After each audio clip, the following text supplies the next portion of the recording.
The Frog Prince. Long ago, when wishes often came true, there lived a king whose daughters were all beautiful. But the youngest was so beautiful that the sun himself, who has seen everything, was bemused every time he shone over her because of her beauty. Near the royal castle there was a great dark wood, and in the wood, under an old linden tree, was a well. And when the day was hot, the king's daughter used to go forth into the wood and sit by the brink of the cool well, and if the time seemed long, she would take out a golden ball and throw it up and catch it again, and this was her favorite pastime. Now it happened one day that the golden ball, instead of falling back into the maiden's little hand, which had sent it aloft, dropped to the ground near the edge of the well and rolled in.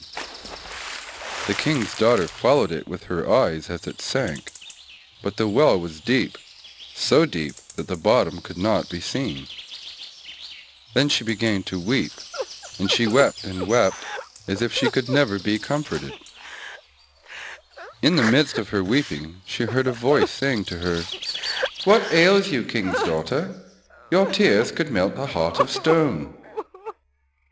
And when she looked to see where the voice came from, there was nothing but a frog, stretching his thick, ugly head out of the water. "Oh, you old paddler, I weep because my golden ball has fallen into the well." "Never mind, do not weep. I can help you.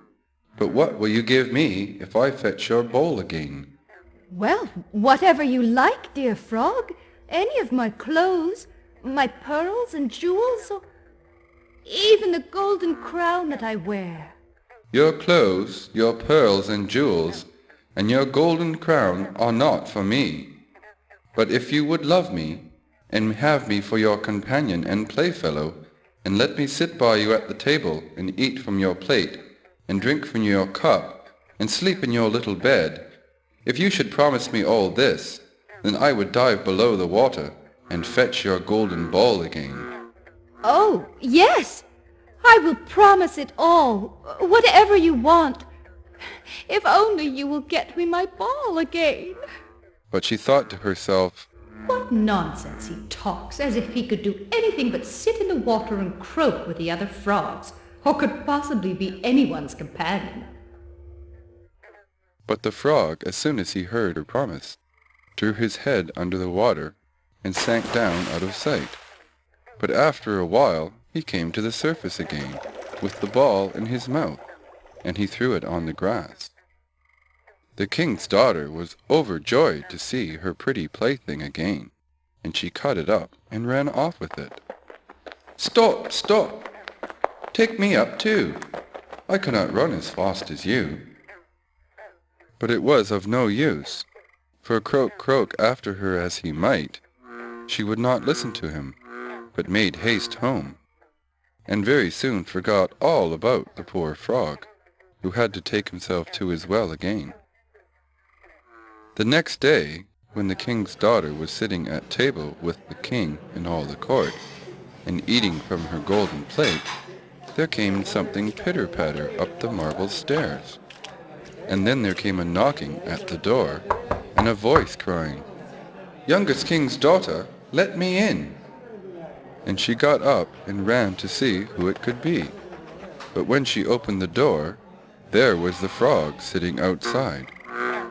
Then she shut the door hastily and went back to her seat, feeling very uneasy. The king noticed how quickly her heart was beating, and said, "My child, what are you afraid of? Is there a giant standing at the door ready to carry you away?" "Oh, no, no giant, but a horrid "And what does the frog want?" Oh, dear. Father, when I was sitting by the wall yesterday and playing with my golden ball, fell into the water, and while I was crying for the loss of it, the frog came and got it again for me on condition I would let him be my companion. But I never thought that he could leave the water and come after me. But now there he is outside the door, and he wants to come into me. And then they all heard him knocking the second time and crying, "Youngest king's daughter, open to me. By the well water, what promised you me? Youngest king's daughter, now open to me." That. So she went and opened the door, and the frog hopped in, following at her heels, till he reached her chair. Then he stopped and cried, "Lift me up to sit with you." But she delayed doing so until the king ordered her. But once the frog was on the chair, he wanted to get on the table, and there he sat and said, "Now push your little plate a little nearer, so that we may eat together." And so she did, but everybody might see how unwilling she was, and the frog feasted heartily, but every morsel seemed to stick in her throat. "I have had enough now, and as I am tired, you must carry me to your room, and make ready your silken bed, and we will lie down and go to sleep." Then the king's daughter began to weep, and she was afraid of the cold frog, that nothing would satisfy him, but he must sleep in her pretty clean bed. Now the king grew angry with her, saying, "That which thou hast promised in thy time of necessity must thou now perform." So she picked up the frog with her finger and thumb, carried him upstairs and put him in a corner. And when she had lain down to sleep, he came creeping up, saying, "I am tired and want sleep as much as you. Take me up, or I will tell your father." Then she felt beside herself with rage, and picking him up, she threw him with all her strength against the wall, crying, "Now will you be quiet, you horrid frog?" But as he fell, he ceased to be a frog, and became all at once a prince with beautiful kind eyes. And it came to pass that with her father's consent they became bride and bridegroom. And he told her how a wicked witch had bound him by her spells, and how no one but she alone could have released him, and that they two would go on together to his father's kingdom. And there came to the door a carriage drawn by 8 white horses, with white plumes on their heads, and with golden harnesses. And behind the carriage was standing faithful Henry, the servant of the young prince. Now faithful Henry had suffered such care and pain when his master was turned into a frog, that he had been obliged to wear 3 iron bands over his heart, to keep it from breaking with trouble and anxiety. When the carriage started to take the prince to his kingdom, and faithful Harry had helped them both in, he got up behind, and was full of joy at his master's deliverance.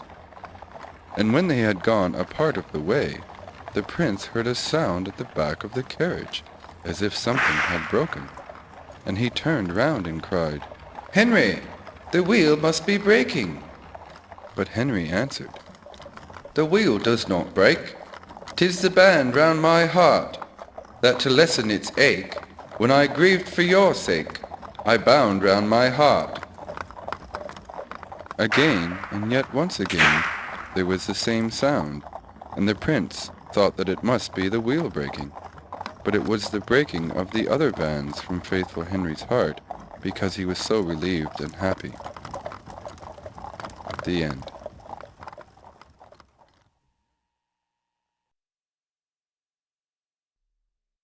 The Tailor and the Bear. Once upon a time there was a princess who was extremely proud.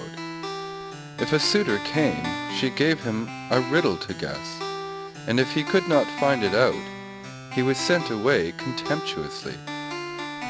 She let it be made known also that whosoever solved her riddle should marry her, no matter who he might be.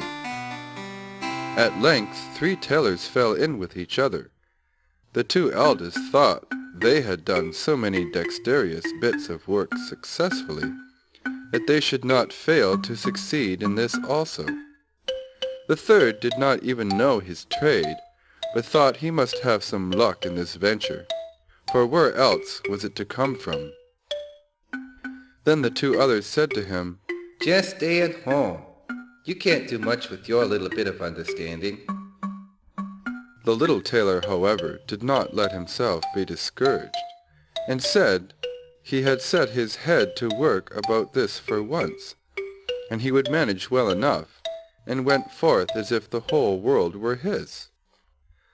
All three announced themselves to the princess, and said she was to propound her riddle to them, and that the right persons were now come who had understanding so fine that they could be threaded in a needle. Then said the princess, I have two kinds of hair on my head. Of what color is it? "If that be all," said the first, "it must be black and white, like the cloth which is called pepper and salt." No, wrongly guessed. Let the second answer. Then said the second, "Well then, let's see. If it's not white, then it must be brown and red, just like my father's company coat." Wrongly guessed. Let the third give the answer, for I see very well he knows it for certain. Then the little tailor stepped boldly forth and said, "Yeah, I think the princess has a silver and a golden hair on her head, and those must be the two different colors." When the princess heard that, she turned pale and nearly fell down with terror, for the little tailor had guessed her riddle, and she had firmly believed that no man on earth could discover it. When her courage returned, she said, You have not won me yet by that. There is still something else you must do. Below, in the stable, is a bear with which you shall pass the night. And when I get up in the morning, if you are still alive, then you shall marry me. She expected, however, she should thus get rid of the tailor, for the bear had never yet left anyone alive who had fallen into his clutches. The little tailor did not let himself be frightened away, but was quite delighted and said, "A bold adventure is half won."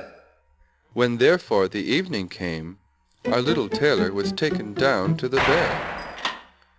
The bear was about to set at the little fellow at once, and gave him a hearty welcome with his paws.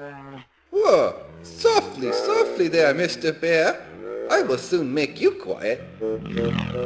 Then quite composedly, and as if he had not an anxiety in the world, he took out some nuts of his pocket, cracked them, and ate the kernels. When the bear saw that, he was seized with a desire to have some as well. The tailor felt in his pockets, and reached him a handful. They were, however, not nuts, but pebbles. The bear put them in his mouth, but could get nothing out of them, let him bite as he would. Dad, what a stupid blockhead I am! I cannot even crack a nut! And then he said to the tailor, Here, crack me these nuts! "There, see what a stupid fellow you are, to have such a great mouth and not be able to crack a small nut." He took the pebble and nimbly put a nut in his mouth in the place of it, and crack, it was in two. Dad, I must try that myself again. When I watch you, it makes me think that I should be able to do it myself. So the tailor once more gave him a pebble, and the bear tried and tried to bite into it with all the strength of his body. But no one will imagine that he accomplished it. When that was over, the tailor took out a fiddle from beneath his coat, and played a piece of music on it. When the bear heard the music, he could not help beginning to dance, and when he had danced a while, the thing pleased him so well that he said to the little tailor, Hey, you! Is that fiddle heavy? "Light enough for a child. Look, with the left hand, I lay my fingers on it, and with the right, I stroke it with the bow. And then it goes along merrily, merrily. Yeah, see? The fiddling is a thing I should like to understand too, that I might dance whenever I have a fancy. What do you think of that? Will you give me lessons? With all my heart. If you have a talent for it, that is. But just let me see your claws. They are terribly long. I must cut your nails a little, yeah. Then a vise was brought, and the bear put his claws in it, and the little tailor screwed it tight. Now, wait till I come with the scissors. And he let the bear growl as he liked, and lay down in the corner on a bundle of straw, and fell asleep.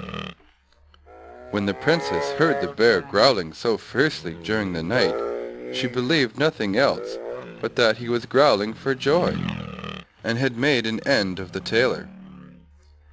In the morning she arose careless and happy, but when she peeped into the stable, the tailor stood gaily before her, and was as healthy as a fish in the water. Now she could not say another word against the wedding, because she had given a promise before everyone, and the king ordered a carriage to be brought, in which she was to drive to church with the tailor, and there she was to be married.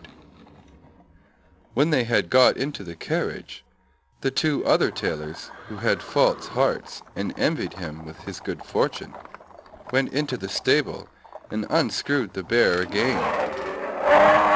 The bear in great fury ran after the carriage. The princess heard him snorting and growling. She was terrified, and she cried, "Ah! The bear is behind us and wants to get you!" The tailor was quick, and stood on his head, stuck his legs out of the window, and cried, Do you see this vise? If you do not take off and leave us alone, I shall put you in it again. When the bear saw that, he turned round and ran away.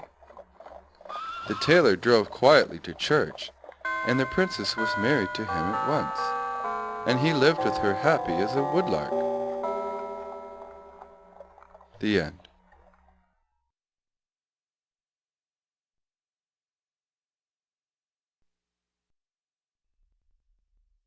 The Water Sprite. A little brother and sister were one day playing together by the side of a well, and not being careful, they both fell in. Under the water they found a fairy, who said to them, "Now I have caught you. I intend you to work for me." So she carried them both away. When they arrived at her home, she set the maiden to spin hard, tangled flax, and gave her a cask full of holes to fill with water. And she sent the boy into the wood with a blunt axe, and told him to cut wood for her fire. The children became at last so impatient with this treatment that they waited till one Sunday, when the fairy was at church, and ran away. But the church was close by, and as they were flying away like two birds, she espied them, and went after them with great strides. The children saw her coming in the distance, and the maiden threw behind her a great brush, which instantly became a mountain, covered with prickly points, over which the fairy had the greatest trouble to climb. But the children saw that she had managed to get over, and was coming near. The boy then threw a comb behind him, which became a mountain of combs, with hundreds of teeth sticking up. But the fairy knew how to hold fast on this, and soon clambered over it. The maiden next threw a looking-glass behind, which became a mountain also, and was so slippery that it was impossible to get over it. Then thought the fairy, "I will go home and fetch my axe and break the looking-glass." But when she came back and had broken the looking-glass, the children had been for a long time too far away for her to overtake them, so she was obliged to sink back into the well. The end.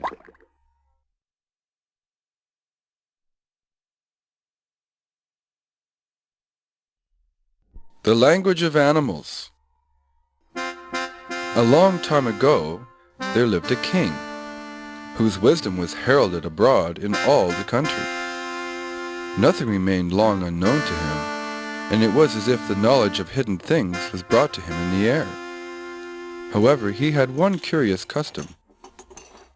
Every day at dinner, after the table had been cleared and everyone gone away, a trusty servant had to bring him one other dish. But it was covered up, and the servant himself did not know what was in it, and no one else knew, for the king waited until he was quite alone before he uncovered the dish.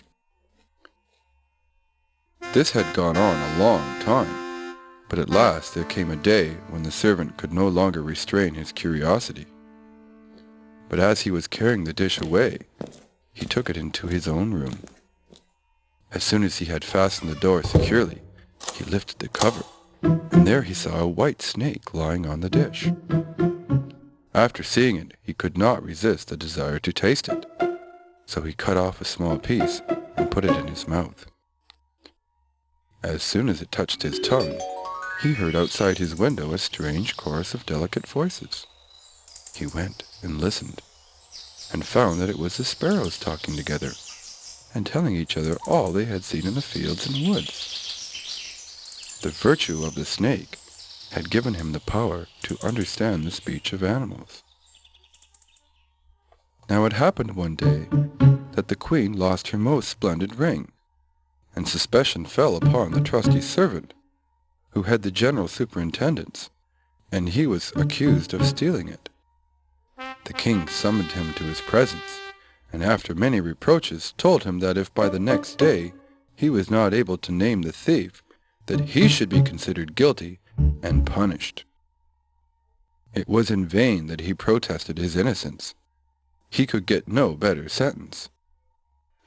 In his uneasiness and anxiety, he went out into the courtyard, and began to consider what he could do in so great a necessity.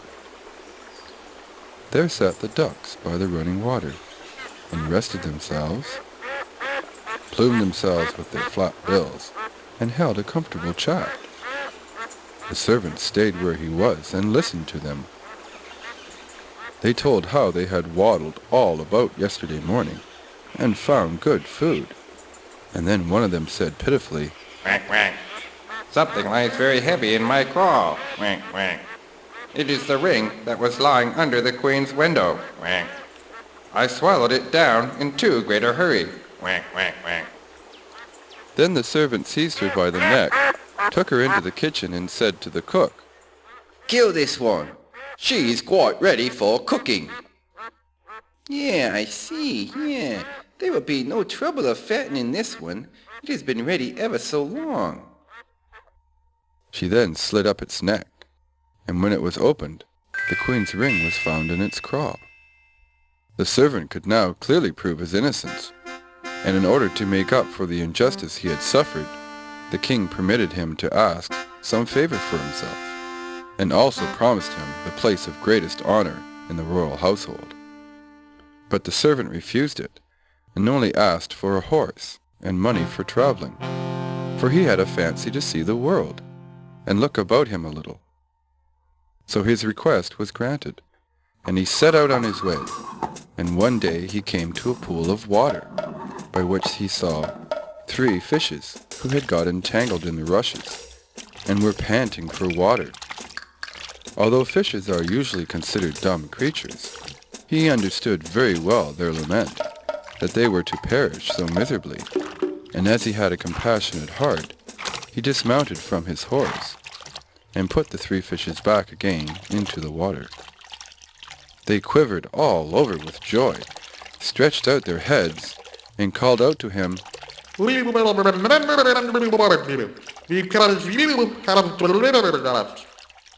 rode on, and after a while he heard a small voice come up from the sand underneath his horse's feet. He listened, and understood how an ant king was complaining. "If only these men would keep off with their great awkward beasts. Here comes this stupid horse treading down my people with his hard hoofs."